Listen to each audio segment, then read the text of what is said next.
ঠিক আছে তো আরাফাত, যাও তাহলে। হ্যাঁ, এর মধ্যে ইম্পর্টেন্ট একটা জিনিস আছে, এটা মনে কাছে পৌঁছাই দিও। আচ্ছা ভাই, ঠিক আছে, পৌঁছাই দিব, ওইগুলো আমার জন্য কোনো ব্যাপার না। ঠিক আছে। ছোট ভাই একটু দাঁড়াও, শোনো, দেখে শোন, তোমাদের সাথে একটু কথা ছিল, চলো আমরা একটু বসি। বলতে আচ্ছা ভাই, আসেন ভাই। ঠিক আছে, চলো চলো আমরা এখানে একটু বসি। তো যে বিষয়ের জন্য তোমাদেরকে ডাকছি, আচ্ছা ভাই তোমাদেরকে এখানে ডাকছি, কিছু মনে করো না, এটা ইম্পর্টেন্ট বিষয়। আমরা সবাই মুসলিম, তো আমাদের জন্য খুবই গুরুত্বপূর্ণ।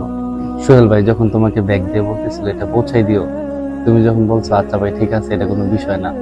আসলে আমরা একজন মুসলিম হিসাবে আমাদেরকে এইভাবে বলা উচিত না।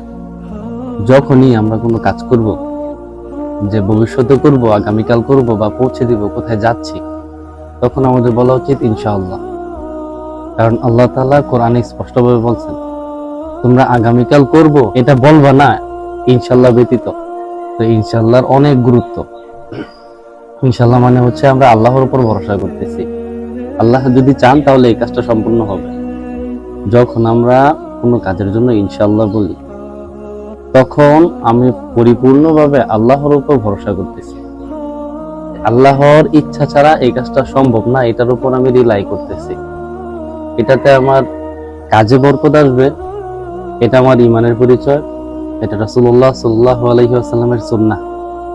আমরা পরবর্তীতে যে কোনো কাজে যে করব, পৌঁছে দিব, নিয়ে যাব, কালকে করব, সবকিছুর সাথে যেখানে ভবিষ্যৎ জড়িত আছে, সেই ক্ষেত্রে আমরা যেন বলি যে ইনশাআল্লাহ এটা করব, ইনশাআল্লাহ পৌঁছে দিব, ইনশাআল্লাহ আমি যাব, ইনশাআল্লাহ আমি এটা খাবো, এটা করব। এরকম যে ইনশাআল্লাহ ছাড়া যেন আমরা এটা না বলি। মনে থাকবে তো? ইনশাআল্লাহ। ইনশাআল্লাহ। ঠিকই তো, আমরা প্রতিনিয়ত এরকম ছোট ছোট ভুল করতেছি। আমরা ভবিষ্যতের কোনো কাজের ব্যাপারে আমরা ইনশাআল্লাহ বলি না। আমাদেরকে কেউ কোনো কাজ দিলে আমরা বলি যে ঠিক আছে আমরা এটা করে দিব, আমার জন্য কোনো ব্যাপার না, আমরা এভাবে বলি। আমাদের আসলে এভাবে বলা উচিত না। আমাদের ভবিষ্যতের কোনো কাজের ব্যাপারে আমাদের অবশ্যই ইনশাআল্লাহ বলা দরকার।